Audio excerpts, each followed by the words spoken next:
रंजन जी।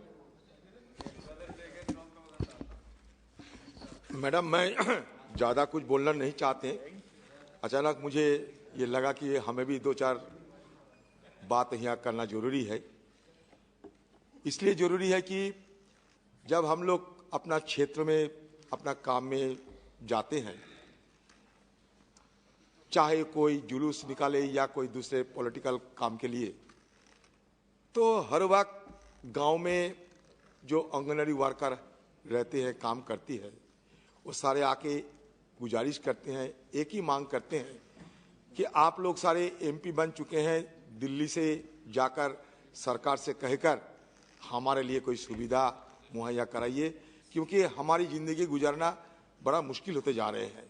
हम इतने सारे काम करते हैं, लेकिन काम करने का बावजूद हमें हमारी ज़िंदगी गुजारने के लिए हमें जो सुविधा मुहैया होना चाहिए, जो रोजगार मिलना चाहिए, जो वेतन मिलना चाहिए, वो नहीं मिलते हैं।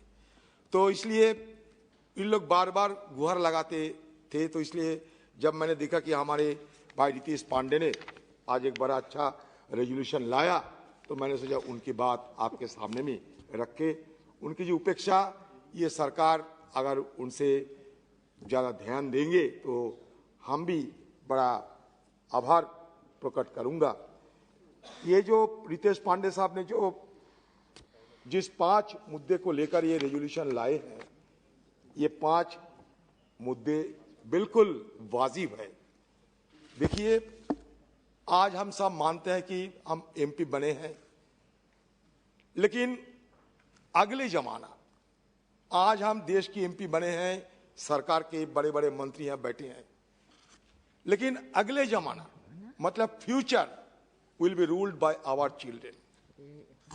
अगले जमाना, अगले दिन, आज की जो बच्चे वो हमारे रूलर बनेगी।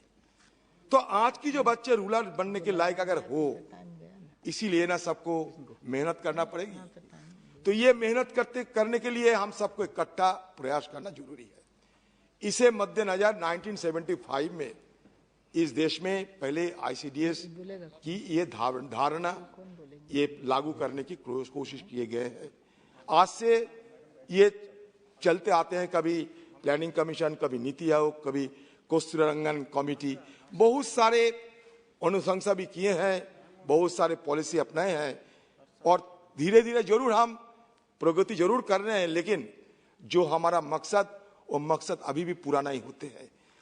ये कहते हैं कि 12,000 हमारे आंगनवाड़ी और आशा कर्मियों की जो वर्कर को जो तनख्वाह मिलते हैं, तनख्वाह तो नहीं, ऑनरेरियम मिलते हैं। ये ऑनरेरियम को लिए, ऑनरेरियम के बदले सैलरी मांग करते हैं हम लोग, अलाउंस।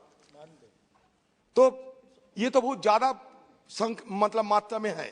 बंगाल में 7,500, 6,000, ये बहुत है। केरल में, मैं तो ये सुन के हैरान होता, केरल में फिर भी 12,000 रुपया देते हैं, बंगाल में 7,500 या 6,000, कैसे चलेगी?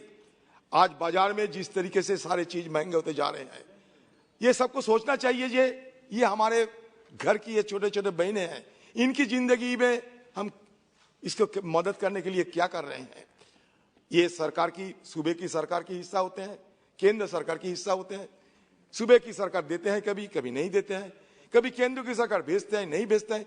सारे की सारे जो आंगनवाड़ी जो वर्कर है, एक अनिश्चित जिंदगी गुजारते हैं, बिल्कुल अनिश्चित। तो मतलब ये है कि जो हमारे ये भविष्य प्रजन्मों के लिए, हमारे फ्यूचर जनरेशन के लिए इतने सारे मेहनत करते हैं। और दानिश भाई जो कहते थे कि जो कोविड हुई थी, कोविड संक्रमण के समय ये आंगनवाड़ी वर्कर जो फ्रंट लाइन वर्कर होते हुए अपने जान को बाजी रखते हुए जिस कदर सेवा किए हैं, मदद किए हैं हिंदुस्तान के सब लोगों को अपनी जिंदगी बचाने के लिए, इसको हम सबको तहे दिल से कदर करना चाहिए, तहे दिल से इनको सबके लिए आभार प्रकट करना चाहिए। फिर भी इन लोगों को और बहुत सारे सुविधा से हम क्यों वंचित कर रहे हैं? हमारा देश में 40 लाख करोड़ की बजट बनते हैं, 40 लाख करोड़ की बजट बनते हैं, 42 लाख करोड़ की बजट रिवाइज में आ जाते हैं, लेकिन आंगनवाड़ी वर्कर जो हमारे नींव होते हैं, गांव गांव में जो हमारे भविष्य प्रजन्मों को बचाने के लिए हमारे बच्चे के और माँ को बचाने के लिए जी जान मेहनत करते हैं, उनके लिए क्यों हम नहीं सोचते हैं। इसीलिए जो मांग किए गए हैं ये मांग को सरकार मान ले। और ये मैं 2-3 सलाह देना चाहते हैं कि कस्तूरी रंगन जो कमेटी उनकी सिफारिश के मुताबिक, it has been stated that it is nearly impossible to fix the curve of education as an individual advances in age unless the imparting of education is done methodically from the toddler level। तो बचपन से toddler जब होते हैं उसमें से scientifically हमें इन लोगों को पढ़ा लिखा कराना चाहिए। The need of the hour is for a method that blends an efficient supplementary nutrition program with pedagogical process that make learning exciting। एक तो न्यूट्रिशन की मसला है, दूसरी तरफ लर्निंग की मसला। लर्निंग और एजुकेशन को इस ढंग से हमें चलाना चाहिए जैसे कि हमारे भविष्य प्रजन्म, हमारे भविष्य जो हमारे जो बच्चे जिंदगी में कुछ करने के लिए जब उभर के आएंगे तो उनको अपना ताकत हो, उनके अपना दिमाग हो और ये देश की तरक्की के लिए उनकी सहयोगिता हमें बराबर मिलते रहे। तो ये जनरल सर्विस देते हैं हमारे आंगनवाड़ी वर्कर, ये गुड क्वालिटी इनको मील चाहिए, ये मील देते हैं, कॉन्ट्रासेप्शन देते हैं, फ्रीक्वेंट हेल्थ रिलेटेड जो काउंसलिंग और हेल्थ रिलेटेड काउंसलिंग करते हैं। तो फिर भी इन लोगों की बीच में जो स्किल, ये स्किल की कमी तो है क्योंकि अब तक इन लोगों को अनस्किल्ड वर्कर माना जाता। तो मैं चाहता हूं कि ये सरकार इनको स्किल्ड वर्कर बनाने के लिए भी कुछ कदम उठाए। बड़े बड़े ज्ञानी व्यक्ति यहाँ बैठे हैं, हमारे वैष्णव साहब भी बैठे हैं। ये जो आंगनवाड़ी वर्कर को स्किल्ड बनाने के लिए आप लोगों को कुछ करना चाहिए, सरकार को कुछ करना चाहिए। तो मैं ये सारे मुद्दे को सामने रखते तहे दिल से इनको समर्थन करता हूँ और इसके साथ साथ सरकार को ध्यान आकर्षण करते हुए ये कहने का कोशिश कर रहा हूँ और ये गुजारिश भी करता हूँ कि आंगनवाड़ी वर्कर को और आर्थिक सुविधा मुहैया किया जाए क्योंकि आर्थिक तंगी के साथ कोई ज्यादा सेवा चाहे भी तब भी नहीं हो पाते। इसीलिए ये रेजोल्यूशन को समर्थन करते हुए मैं अपनी वाणी को विराम देता हूँ। नमस्कार।